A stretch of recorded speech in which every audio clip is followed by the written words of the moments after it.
আসসালামু আলাইকুম। পৃথিবীতে এখন সবচেয়ে আলোচিত যুদ্ধ কিংবা অনিশ্চয়তার নাম হলো যে ইরান এবং ইসরায়েলের মধ্যে যে সংঘর্ষ, সেই সংঘর্ষ আসলে কতদূর গিয়ে ঠেকবে? বিভিন্নজন বিভিন্নভাবে তার বিশ্লেষণ করছে। তো আমি কিছু সংবাদ পড়ে এবং পিছনের ইতিহাস থেকে যতটুকু তথ্য কালেকশন করতে পেরেছি, আমার মনে হয় যে ইরান এবং ইসরায়েলের যে পাল্টাপাল্টি আক্রমণ, এটা যেন একটা জায়গায় এসে থিতু হয়ে পড়েছে। তো পহেলা এপ্রিল যে সিরিয়াতে ইরানের কনসুলেটে হামলার পরে যে সেখানে ৭ জন কমান্ডার আ নিহত হয়েছিল, সে সাথে মোট ১৩ জন নিহত হয়েছিল এবং সেই কনসুলেট ভবনটি ধ্বংস হয়ে গিয়েছিল। যদিও ইসরায়েল সেটা স্বীকার করেনি, কিন্তু ইরান ইসরায়েলের উপরে সে দোষ চাপিয়ে দিয়ে ১৩ এপ্রিল কয়েকশো ড্রোন এবং মিসাইল দিয়ে আক্রমণ করেছিল এবং সেটাও ইসরায়েল এবং আমেরিকা, তারপর যুক্তরাজ্য, ফ্রান্স এবং জর্ডানের সহযোগিতায় সেই যাত্রায় বিশাল ক্ষয়ক্ষতি থেকে ফিলিস্তিন রক্ষা পেয়েছিল। সেখানে কোনো প্রাণহানির ঘটনা সেভাবে ঘটেনি এবং ইরানও প্রমিস করেছিল এবং সেটাই ছিল তাদের অপারেশন ট্রু প্রমিস। তাদের সেই প্রমিসটাও তারা রক্ষা করেছে। এর পরবর্তী পর্যায়ে একটা আশঙ্কা ছিল যে বিকল্প হিসাবে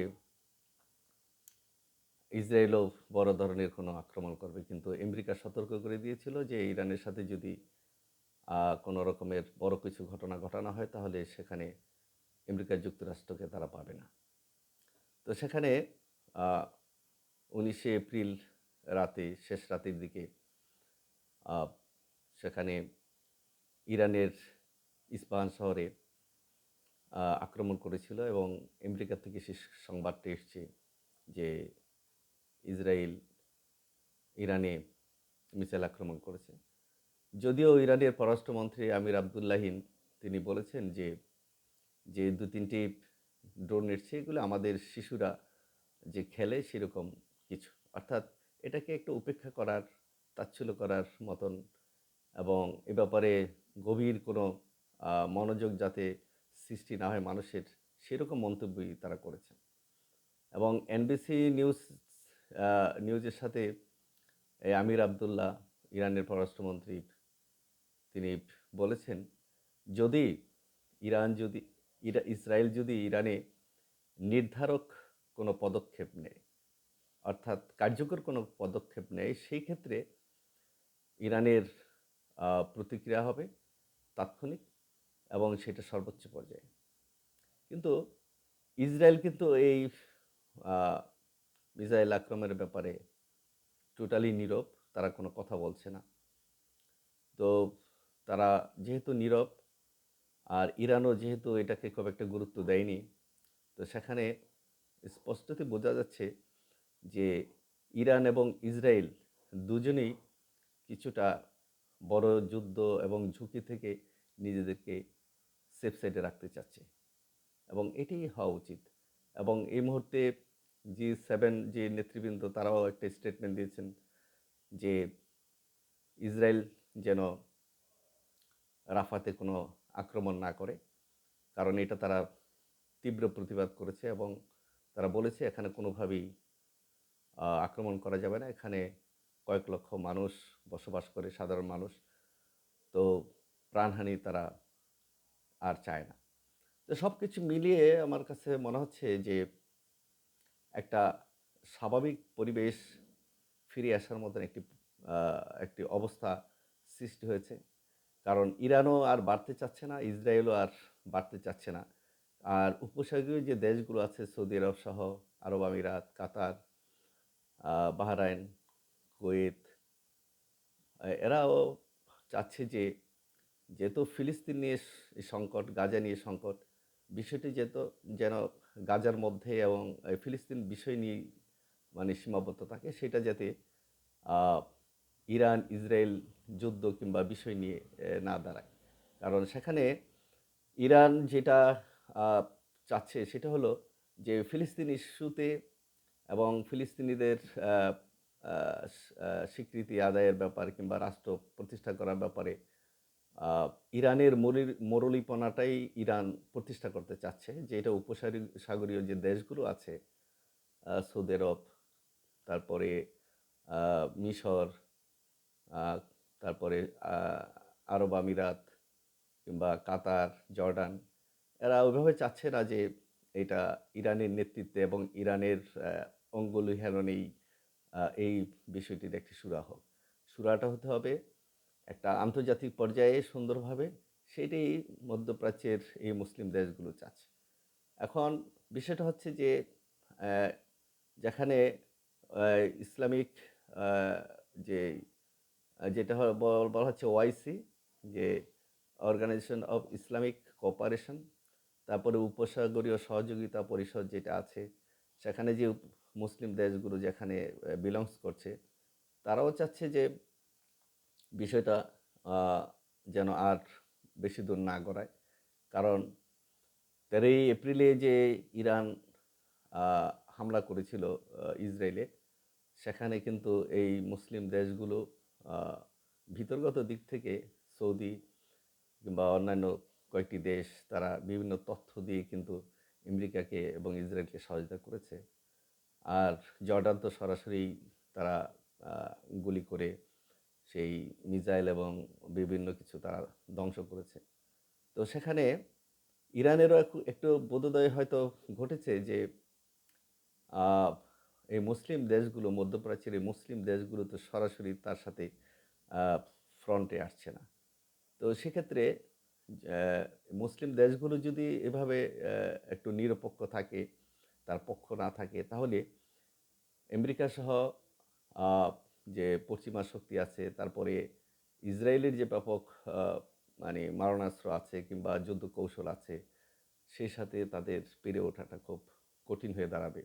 তো সেক্ষেত্রে যদি ইরান মনে করে যে না, যেহেতু একটা আহ, ইসরায়েলের পক্ষ থেকে বড় ধরনের কোনো আক্রমণ আসেনি, সেহেতু ইসরায়েল যদি ক্ষান্ত দিতে চায় তাহলে এই মুহূর্তে ইরানেরও ক্ষান্ত দেওয়া উচিত। এবং সেক্ষেত্রে সম্মিলিতভাবে আন্তর্জাতিকভাবে বসে ফিলিস্তিনের যে সমস্যাটা আছে সেই সমস্যাটা কিভাবে সমাধান করা যায়, এবং এই গাজাতে যে আহ, প্রায় 150 মতো এখনও জিম্মি আটক আছে, তাদেরকে মুক্তি দিয়ে সেখানে একটি স্থায়ী যুদ্ধবিরতি এবং এই ধ্বংসপ্রাপ্ত যেই গাজা আছে সেটা পুনর্গঠন, এবং পরবর্তী পর্যায়ে সেখানে কিভাবে এই গাজা পরিচালিত হবে, হামাসের অবস্থান কি হবে, হামাস কি আদৌ থাকবে কি থাকবে না।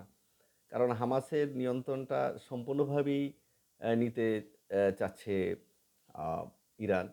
কারণ ইরান তার প্রক্সি বাহিনী দিয়ে হিজবুল্লাহ, হুতি, এমনকি ইরাক এবং সিরিয়াতে তাদের যে সমস্ত মানে প্রক্সি যোদ্ধা আছে, সব কিছু মিলিয়ে তারা যেই একটা নেতৃত্ব তৈরি করেছে, বলয় তৈরি করেছে, তাতে মধ্যপ্রাচ্যের মুসলিম দেশগুলো সৌদি আরব আমিরাত, তারপরে কাতার, তারপরে দেখা যাচ্ছে আহ, ইয়ে বাহরাইন কিংবা জর্ডান, তারা সেটাকে খুব ভালো চোখে দেখছে না।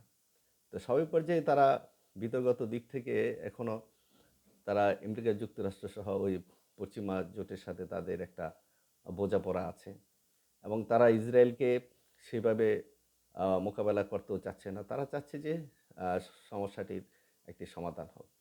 তো আমি একটা কথা বলতে চাচ্ছি এইরকম, যে পরিবেশটা যেহেতু একটু আহ, আহ, স্থিত হয়ে আসছে, শান্ত হয়ে আসছে, ইসরায়েলও এই যে 19 তারিখে যে হামলা করেছে সেটা স্বীকার করেনি, চুপচাপ আছে।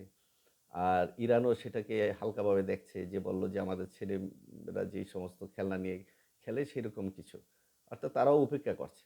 এরকম একটি পরিবেশকে সামনে রেখে এখন আমেরিকা যুক্তরাষ্ট্র এবং পশ্চিমা যে জোট আছে, বিশেষ করে G7 আছে, তারা বসে কিভাবে একটি মানবিকভাবে এই ফিলিস্তিনি যে সংকটটা, সে সংকটের সমাধান করা যায়, সেটার কৌশল মানে তৈরি করা এবং সেভাবেই একটি আ ফিলিস্তিন মানুষের যে আজন্ম একটি অধিকার কিংবা দাবি, সেটা যাতে প্রতিষ্ঠা হতে পারে, সেরকম একটি ব্যবস্থা তাদের আ যদি তারা নেয়, তাহলে মধ্যপ্রাচ্যে একটা শান্তি ফিরে আসবে। কারণ ফিলিস্তিনকে কেন্দ্র করে ইসরায়েল আ একটা অনিশ্চিত আ সময় পার করবে কিংবা মধ্যপ্রাচ্যের অন্যান্য দেশগুলো একটা উদ্বিগ্নতার মধ্যে থাকবে। মূল কাজগুলো ফেলে দিয়ে শুধু যুদ্ধ নিয়েই তারা বিভিন্ন রকমের চিন্তা ভাবনা করবে। সেটার আসলে সমাপ্তি ঘটা খুব জরুরি। এবং সেখানে আমেরিকা যুক্তরাষ্ট্রেরও সেখানে একটা ভূমিকা থাকা উচিত এই কারণে যে মধ্যপ্রাচ্য থেকে আ তাকে যদি চলে যেতে হয়, তাহলে মধ্যপ্রাচ্যে ফিরে আসা তার জন্য কঠিন হয়ে দাঁড়াবে। সেজন্য এরকম একটি ব্যবস্থা নেওয়া দরকার, যেখানে আমেরিকা মধ্যপ্রাচ্যে থাকতে পারে এবং ফিলিস্তিনি সমস্যার সমাধানও হতে পারে। ইসরায়েলও শান্তিমতো থাকতে পারে, ফিলিস্তিনও তাদের ন্যায্য অধিকার ফিরে পেতে পারে। আর অন্যান্য মুসলিম দেশগুলো যেভাবে তাদের সাথে পশ্চিমাদের সাথে আছে, সেভাবে থাকতে পারে। তাহলেই মানে একটি সুন্দর পরিবেশ আসতে পারে এবং যুদ্ধ থেকে দূরে থাকা যেতে পারে। তবে যে আশঙ্কাটা ছিল যে বড় ধরনের যুদ্ধ বেঁধে যাবে এবং ইরান, ইসরায়েল যুদ্ধ কেন্দ্র করে একটা তৃতীয় বিশ্বের একটি আ ছায়া দেখা যাচ্ছিল। সেটা আসলে আ আমার মনে হচ্ছে যে এটা সম্ভব নয় এবং এটা হবেও না। কেন?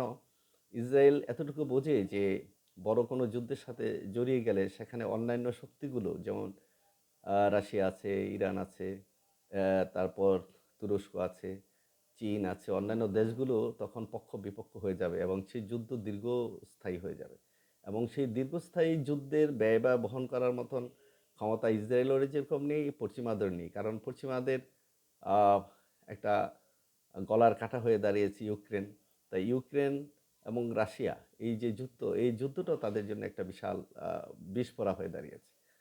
তো স্বাভাবিক পর্যায়েই তারা চাইবে যে নতুন করে যাতে ইরান এবং ইসরায়েলের মধ্যে সংঘাত না বাধে এবং ফিলিস্তিনি যে সংকট তৈরি হয়েছে, সেই সংকটটা থেকে কিভাবে মুক্তি লাভ করা যায়, হয়তো ভিতরে তারা একটি ফর্মুলা তৈরি করছে এবং সেক্ষেত্রে উপসাগরীয় যে দেশগুলো আছে, মুসলিম দেশগুলো আছে, তারাও হয়তো ভিতরে কাজ করছে। হয়তো একসময় আমরা দেখতে পাবো যে একটি সুন্দর ফয়সালা হয়ে যাচ্ছে। তো ধন্যবাদ, সবাই ভালো থাকবেন।